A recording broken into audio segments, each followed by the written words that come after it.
Hello, YouTubers. Thank you for tuning into my channel today. My name is Ilona Umukuro, and here on my channel, we talk about being a notary signing agent here in the state of North Carolina. So, today's video, I want to apologize, first of all, for being a few days late. I usually upload videos every Monday. This past weekend and Monday, I got super busy with signings and had them pretty much up until maybe 9 o'clock on Monday. So I apologize for being a little late, but I would not let you down. I am here for you every single week, bringing you valuable content to help you on your notary signing agent journey. So I actually had a totally different topic planned for today, but due to a personal experience that happened to me today on a signing, I felt like I need to share this with all of the people who tune in, because I think this is actually very valuable content. I promise you, I'll come back to the video that I was going to do in another couple of weeks. So today I want to talk very briefly about the importance of the confirmation call and why it's so important. And of course, naturally, the confirmation call is important because you want to make sure that your signers are aware that you're coming. You want to confirm the time. You want to go over any concerns or precautions that you might have. You may want to ask them, the COVID related questions. All of that is true. But another reason is because I've said it before and I'll say it again. The confirmation call sets the tone for your signing. And I'm going to share with you what happened at my signing today and give you an example of how the confirmation call can totally turn around how your signing is going to go. So, first of all, I'll say that I called my signers today. I got this signing last minute. So, a law firm that I've done signings with before, they called me. They were like, "Are you able to do this signing this evening?" And I was like, "Yeah, sure, I can do it. I have availability for that." They were like, "Great." And they were like, "We really kind of handling this, delicately, because our signer is actually really upset due to some issues with the previous notary." And I'm going, okay. And they don't care to elaborate, which is fine. So they're like, we really want to make sure that, you're comfortable and you know what you're going into. So I was like, okay, no problem. I'm a professional. I can handle it. So I call the signer to confirm the appointment, and the wife doesn't answer. So I leave her a message and I follow up with a text, as is my usual routine. And the husband's information is listed in my confirmation email, so I call him as well. He does not answer. I leave him a voicemail and follow up with a text, as is usual business for me. Because I understand people are at work. They may not always be able to answer their cell phones. That's not necessarily a deterrent if they don't answer the phone right away. I do kind of expect either a text or something to that effect in response saying, yes, we're going to be there. So anyway, I'm going on about my day and, preparing myself to go to this signing. And the wife calls me back maybe about an hour later. And I answer the phone, I'm, my usual self, like, "Hello, thank you for calling. This is Ilona." And she's like, "Thank you so much for calling me and letting me know that you were coming." I was like, "Oh, okay, yeah, that's pretty much standard. We usually, give a call to let you know, confirm that everything is still good. We know life happens, circumstances can change." And she goes, "No. Did they tell you what happened with the other notary?" And I'm like, I don't know the details of what happened, with your previously scheduled signing. I gathered that there was some type of complication from, the person that I spoke with." And she says, Well, first of all, let me tell, she says, I will say, she says, I was totally um, not unprepared, but she says, I was not looking forward to another notary assignment. I was like, oh no. She said, I told my husband that maybe we should just drive to the law office because these notaries are unprofessional. They're, um, she says she's ruined my night.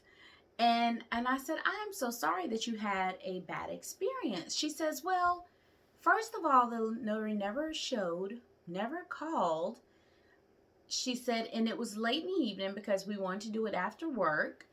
And she says, you know, we set it for a certain time. She says, I have 3 kids. You know, I get home, she says, and, you know, my schedule is pretty much routine as far as my kids are concerned. You know, I fix them dinner at a certain time. I put them to bed at a certain time. She says, all that was thrown off because I'm waiting around for this notary that never showed. She said, the notary was supposed to come at 6 o'clock. She didn't. She says, at 8 o'clock, I gave up. You know, and I'm on the phone with my lender, on the phone with the law firm, and they're trying to figure out what happened. And she says, finally, someone from the law firm calls and they say, well, the notary said that she talked to you. And my signer is like, that is a lie. She didn't talk to me. I've never spoken to this person before. She says, and it just put a bad taste in my mouth. Like, I truly felt like I don't want to deal with another notary signing, whatever you call those people who come to help close the loans. And she says, but you know, once I got your phone call and your voicemail and your text message, she says, I immediately started to feel better. She says, because at first I thought, well, at least this person called me. And you even followed up. She says, and now that I'm talking to you on the phone, she says, I actually do feel a lot more confident about having this signing experience again. So I assured her, you know, I'm 100% professional. I don't know what happened, you know, previously with the other notary. Life happens, things come up. Not that things should ever come up where you don't call your signer and let them know what's going on. But that's neither here nor there. I didn't throw another notary under the bus to the signer. I said, you know, life happens, things come up, but I'm ready. I'm ready to do your signing. I'm ready to move forward with you. I'm looking forward to meeting you. Looking forward to helping you get this done. So I get to the appointment and she still seemed a little reserved. By the time we got through the document, she was smiling, she was laughing, she was happy. She was like, is there, you know, any type of way I can give you like some type of review or whatever, you know. She was really satisfied and happy. But I said all that to say, had I not taken the time to give her that confirmation call, she would have still been upset. You know, or if I had stopped it at, oh, they didn't answer, I'm going to just leave a message and, you know, show up.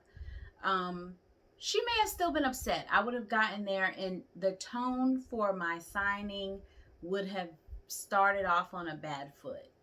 But because we could clear the air over the phone, the signing went really well, you know, and the signers were happy. And, you know, she said she was going to rave to the law firm, you know, and all of that. That type of stuff gets you repeat business.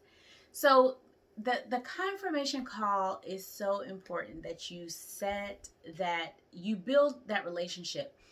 And that's the thing about, you know, business in general. It's about relationships. When you build relationships, you can have a very successful business simply because people like interacting with you. And granted, you may never see these signers again, but that does not mean that they are not going to tell the people who hired you about their experience. And that's what gets you the repeat business. It's so important that you build that relationship with that signer, even if that relationship lasts for an hour. You want to, you know, you don't want to have the attitude, I'm here to sign your docs, grab my money, and roll.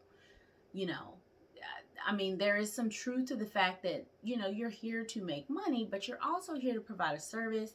You're also here to think about the long term, the longevity of your career in this field. So I just wanted to pop on here to offer some suggestions about that. Make sure that you're connecting with your signers when you're making those confirmation calls. If they're upset because they've had a bad experience, you can turn that around by simply assuring them that you are there for them, that you are there to do whatever it is that you can do within your power to make their signing experience successful. You're going to make sure that as far as it depends upon you, there are not going to be any errors. You're going to make sure that everything is signed correctly, notarized correctly, and shipped off in a timely manner. Just assuring them of that can turn it all around. So, and another thing too, you want to call your signers as a respect to them, and just to make sure that they're good, because life happens. I've had signers say, hey, I forgot my son has a baseball game tonight. I know I originally thought that 6 o'clock was going to work. Can we move it up 30 minutes? Because I want to try to get to his baseball game. If I can accommodate that, sure, let's do it. Or some of them, something came up at work. I was supposed to get off at 5, but now I can't get off till 5:30. Are you able to move it back 30 minutes? Things like that happen. If you can put yourself in a situation where you can be flexible, you're going to have a smooth, and they appreciate it. You're going to have a smooth